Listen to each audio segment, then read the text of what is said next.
Tukaj imamo paradižnik. V tem času je treba redno odstranjevati zalistnike, najboljše kar čisto majhne, kajti na ta način so rane niso velike in kar se zgodi, je tudi manj možnosti kasneje za prehod plesni iz krompirja na paradižnik.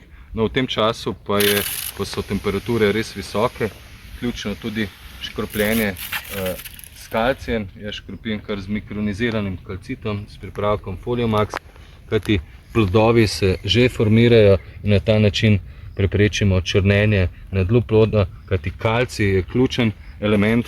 Seveda pa pri paradižniku je treba gledati tudi na to, če imamo spodaj pod zemljo recimo kakšne jajčne lupine, je kalcij blokiran, kajti temperatura nad 30 stopinj Celzija enostavno blokira prehod tega elementa in zato ga seveda moramo dodajati skozi list.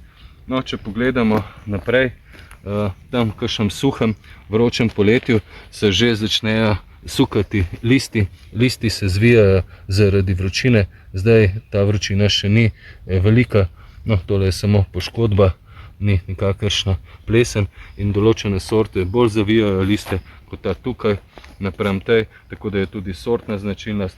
To ni čisto nič narobe in se ne rabite čisto nič bati.